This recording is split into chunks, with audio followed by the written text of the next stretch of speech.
Hello, what's up, Mas Bro? Hi, my name is Muhammad ZUHAIRI bin Muhammad AZMI. My name is IRDINA. IRDINA. My name is Muhammad Muhammad.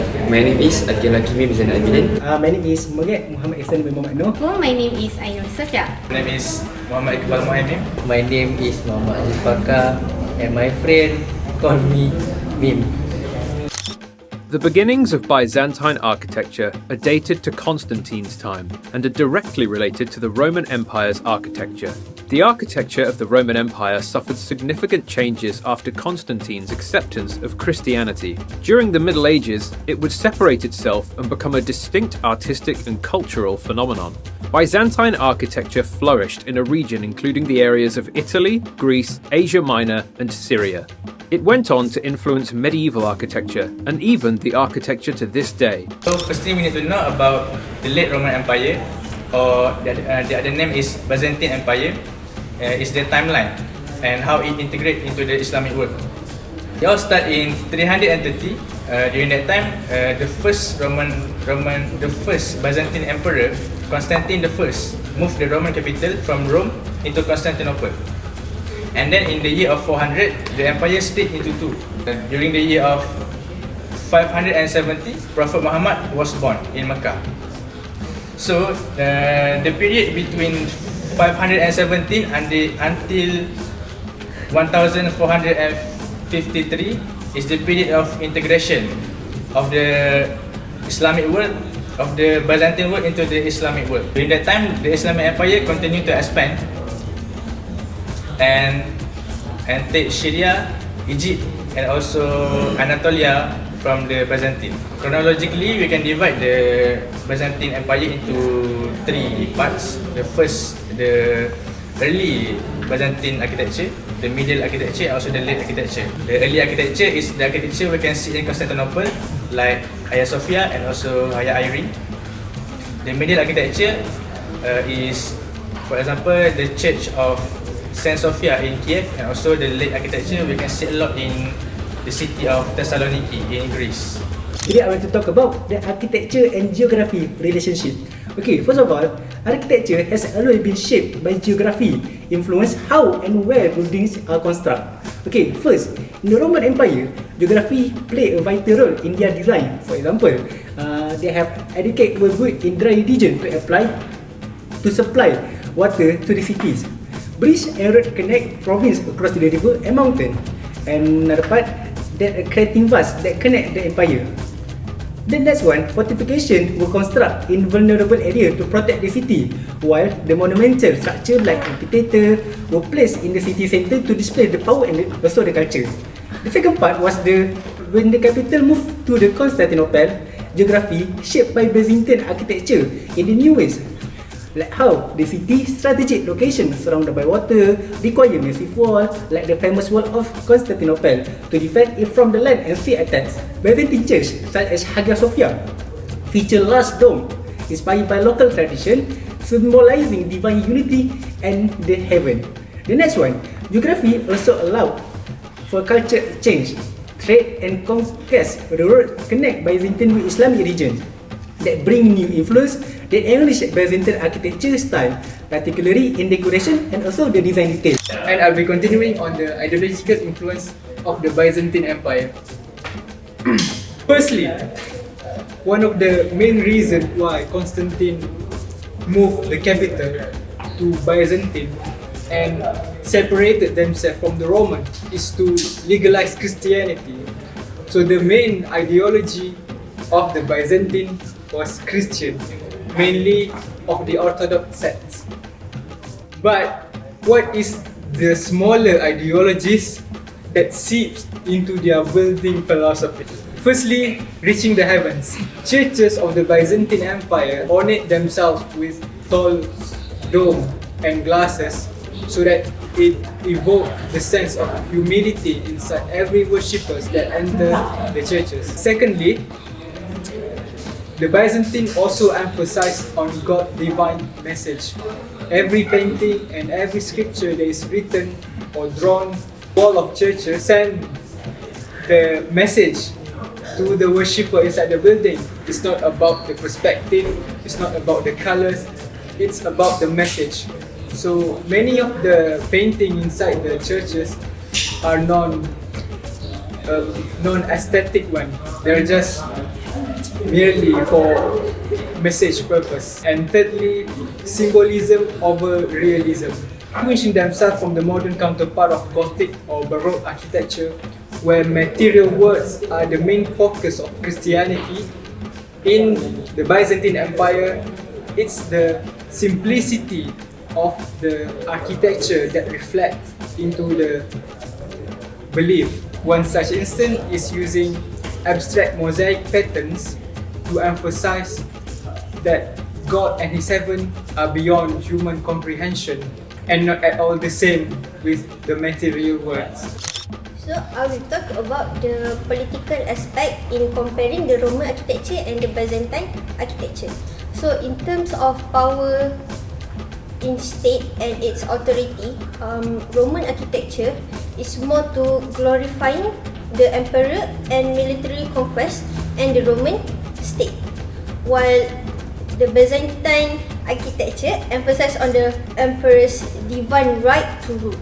And other than that, it also highlights the religious authority that is linked to the political power. In terms of Roman architecture, it has standardized the road and arches to display the political control of the state. It also symbolizes the endurance of the Roman Empire to influence throughout their conquered territories. Next will be about the political continuity.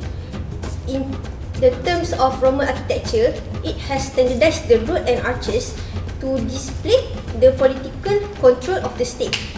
And it also symbolizes the endurance of the Roman Empire to influence throughout their conquered territories.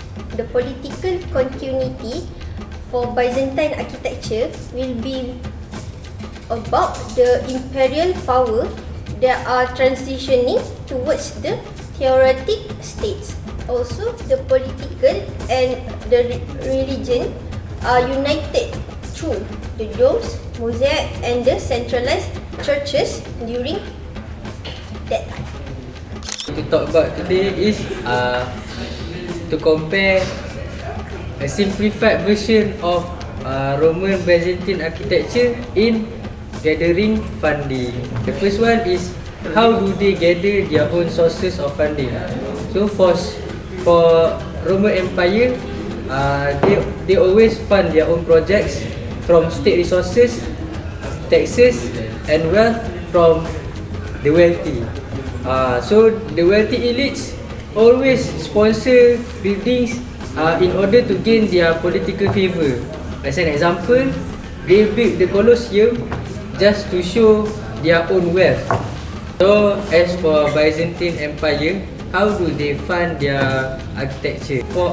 In our research, we found out that Byzantine Empire was led by Islamic civilization. So they have faith in doing wakaf and sadaqah. So they gather their fundings through their rulers like Emperor Justinian. So as an example, they built Hagia Sophia in order not Hagia Sophia, they built the Great Mosque of Damascus. I'm sorry my friend. They built the Great Mosque of Damascus in order to show the unity of Islam and the state. For the second aspect, it is how they manage their resources. For Roman Empire, they always centralize their funding through taxation and conquest wealth. While for Byzantine Empire, they didn't centralize the funding and rely on religious contributions like wakaf and private donations. This gives a great difference because for Byzantine Empire, as I said before, they were led by Islamic civilization in which they have faith in Islam. So Islam taught us very much about doing sadaqah and wakaf. So they have faith in these benefits, in benefits of doing these good deeds. Tell about social impact of Roman and Byzantine Empire. So for Roman architecture stirred a strong sense of civic identity and inclusivity, emphasizing the power of the state to provide for and unite its people. So for Byzantine architecture emphasizes the spiritual and hierarchical nature of society, reinforcing the dominance of the church and the emperor, while creating a more stratified and insular social structure. Talk about Byzantine architecture in Islamic perspective. So I will talk it about in terms of religious. Right. So firstly, Byzantine architecture was strongly influenced by Christian beliefs, like in the Hagia Sophia, where domes, mosaics show figures of priests and saints. When Islamic architecture adopted these features, they changed the meanings to reflect Tawhid or the oneness of God. And then, for example, like Dome of the Rock keeps the Byzantine dome style, but replace Christian images with Quranic verses and geometric patterns to show monotheism. And then the Islamic architecture also avoided using figurative arts and focused on the geometry and Arabesque patterns. These designs symbolize infinity and unity, which are important in making spaces like the Greek mosque of Damascus both functional and spiritual meaningful. So, Byzantine architecture often used brick and stone, not just for strength but also as decoration. Islamic architecture adopted these materials too, but added new layers of meaning. For instance, brick and stone structures were adorned with intricate patterns that symbolize balance and harmony, key principle in Islamic design. So for the next one is marble. Marble was another popular material in Byzantine churches. Islamic architects also used it extensively for columns, wall and floor, but they polished it to enhance its beauty, creating sleek and elegant surface. And then there are mosaic. In Byzantine architecture, mosaic typically feature religious figures, and Islamic architecture also took a different approach using mosaic to create abstract pattern. This shift wasn't just aesthetic, it also reflects core Islamic values like unity, infinity and spiritually, seamlessly connecting the materials to the faith. Okay. So in conclusion, the Byzantine architecture played a role in shaping the foundation of Islamic architectural tradition. Its key features such as domes, arches, mosaics and centralized plan serve as inspiration for early Islamic architects. That's all from us, thank you. Okay.